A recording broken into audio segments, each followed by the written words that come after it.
സുഹൃത്തുക്കളെ, നമ്മളിന്ന് ആറന്മുള പാർത്ഥസാരഥി ക്ഷേത്രത്തിൽ നിന്ന് തൊഴുതിറങ്ങുകയാണ്. അപ്പോൾ എല്ലാവർക്കും അറിയാം, ഇത് പഞ്ചപാണ്ഡവന്മാരിൽ അർജുനൻ മഹാവിഷ്ണുവിന് വേണ്ടി പ്രതിഷ്ഠിച്ച അമ്പലമാണിത്.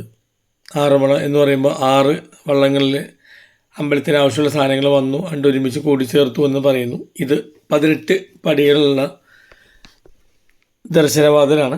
ഇവിടെ നിന്ന് നോക്കുമ്പോൾ നമുക്ക് താഴെ നല്ലൊരു ഹൈറ്റിൽ നിന്ന് നോക്കുന്നൊരു ഫീലിംഗ് കിട്ടും. ഇവിടെ നിന്ന് നമ്മൾ പോകുന്ന ആറന്മുള കണ്ണാടി ഉണ്ടാക്കുന്ന കാണാനാണ്. ഇവിടെ 11 കുടുംബക്കാർക്കാണ് അതിൻ്റെ അവകാശമുള്ളത്. നമ്മൾ ഷൺമുഖൻ ചേട്ടൻ നയിക്കുന്ന ആലയിലോട്ടാണ് പോണത്. അപ്പോൾ ഇതിൻ്റെ പ്രത്യേകത എന്ന് വെച്ച് കഴിഞ്ഞാൽ, ഇവർ ഉപയോഗിക്കുന്ന മണ്ണ് ഇവർ കുടുംബപരമായിട്ട് വർഷങ്ങൾ 100 വർഷത്തിന് 200 വർഷത്തിന് മുകളിൽ ഇവർക്ക് കിട്ടിയിരിക്കുന്ന ആ മണ്ണാണ്. ആ മണ്ണ് ഇവരാദ്യം ചുട്ടെടുത്തിട്ട് ഓട് പോലെ ആക്കുന്നത്. അത് തല്ലിപ്പൊടിച്ചിട്ട് നമ്മുടെ ചണത്തിന് പഞ്ചസാരയൊക്കെ വരുന്ന ചണത്തിന് ചാക്കില്ലേ, അത് ചീര അരിയണ പോലെ ചീര തണ്ട് അരിയണ ഇവർ അരിഞ്ഞെടുക്കുന്നു. അതിലോട്ട് ആറന്മുളയിൽ പുഞ്ചയിൽ 5 അടി താത്തിയിട്ട് അവിടുത്തെ മണ്ണോടി എടുത്ത് കുഴച്ചിട്ട് അത് ഒരു മിശ്രിതം ഉണ്ടാക്കിയ ശേഷം ഇവർ അത് ചൂടാക്കണം. ഈ ചൂടാക്കുമ്പോൾ ഒരു പ്രത്യേകതരം പാത്രത്തിൽ ഷേപ്പിലാണ് അവർ ചൂടാക്കുന്നത്.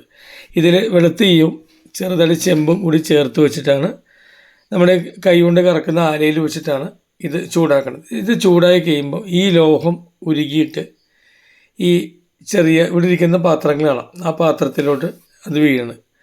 അത് വീണ ശേഷം ഇവർ കൈ കൊണ്ട് ഇത് കറക്കിയിട്ട് തീ അണച്ച് 3-3.5 മണിക്കൂർ കറക്കി കഴിയുമ്പോഴാണ് ഈ ലോഹത്തിൻ്റെ ഒരു ഷീറ്റ് കിട്ടുന്നത്. ആ ഷീറ്റിൻ്റെ സൈസ് അനുസരിച്ച് അവരത് കട്ട് ചെയ്തിരിക്കും. കട്ട് ചെയ്തിട്ട് ഇദ്ദേഹം കാണിക്കുന്നതാണ്, ഇതാണ് ഷീറ്റ്. ഇത് ഒരു അച്ചിൽ അരക്കൊണ്ട് ഫിക്സ് ചെയ്ത ശേഷം സാൻഡ് പേപ്പർ ഉണ്ട്, 400-ൻ്റെയും 600-ൻ്റെയും 800-ൻ്റെയും 1000-ൻ്റെയൊക്കെ എടുത്ത് ഉരയ്ക്കും. അതിനെ കൈ കൊണ്ട് ഉരച്ചാണ് ഇതിൽ തെളിമ വരുത്തുന്നത്. അപ്പോൾ ആറന്മുള കണ്ണാടി പ്രത്യേകത എന്ന് വെച്ചാൽ, നമ്മൾ ഏത് ഡയറക്ഷൻ നോക്കിയാലും നമ്മളുടെ മുഖം കൃത്യമായിട്ടിരിക്കും. രാവിലെ ദൈവങ്ങൾക്ക് വിളക്ക് കൊത്തി പ്രാർത്ഥിച്ച ശേഷമാണ് ഇവർ വർക്ക് തുടങ്ങുന്നത്.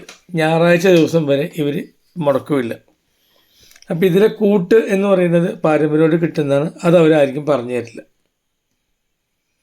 അപ്പോൾ ഇങ്ങനെ ഉരച്ചെടുത്ത ശേഷം ഇത് ക്ലിയർ ആയ ശേഷമാണ് ഇവരിത് തൊട്ടടുത്തുള്ള റൂമിലുള്ള ഇതിൻ്റെ ഫ്രെയിം നിർമ്മിക്കുന്ന സ്ഥലത്തോട്ട് കൊടുക്കുന്നത്.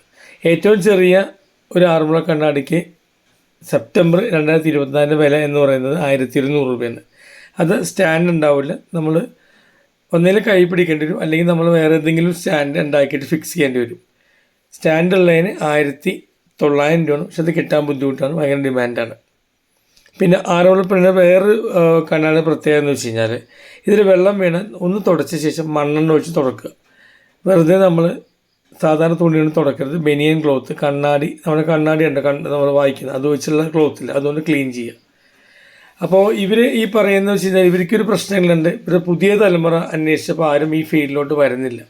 ഒരു പക്ഷേ കുറേ കഴിയുമ്പോൾ ഇത് അന്യം നിന്ന് പോകാൻ സാധ്യതയുണ്ട്. അപ്പോൾ ആറന്മുളയിൽ പോകുമ്പോൾ ആറന്മുള അമ്പലത്തിൻ്റെ അടുത്ത് തന്നെയാണ്, പാഞ്ചേരി ഓഡിറ്റോറിയത്തിൻ്റെ അടുത്താണ് ഈ പറഞ്ഞ കടകളുള്ളത്. വിശ്വസിച്ച് നമുക്ക് വാങ്ങാവുന്നതാണ്. അങ്ങനെ അവിടെ ഞങ്ങൾ ചെല്ലുമ്പോൾ 9000 രൂപയാണ് ഏറ്റവും വലുത്. അതിൻ്റെ മുകളിലുമുണ്ട്, സൈസ് അനുസരിച്ച് ഡിസൈൻ അനുസരിച്ച് ഈ ഫ്രെയിം അനുസരിച്ച് വ്യത്യാസങ്ങൾ വരും. തീർച്ചയായിട്ടും ഒരിക്കലെങ്കിലും പോകുമ്പോൾ ഇത് കാണണം. പറ്റുമെങ്കിൽ വീട്ടിൽ ഒരു ആറന്മുള കണ്ണാടി വാങ്ങുകയും ചെയ്യാം. വീഡിയോ ഇഷ്ടമെന്ന് വിചാരിക്കുന്നു. Thank you, by.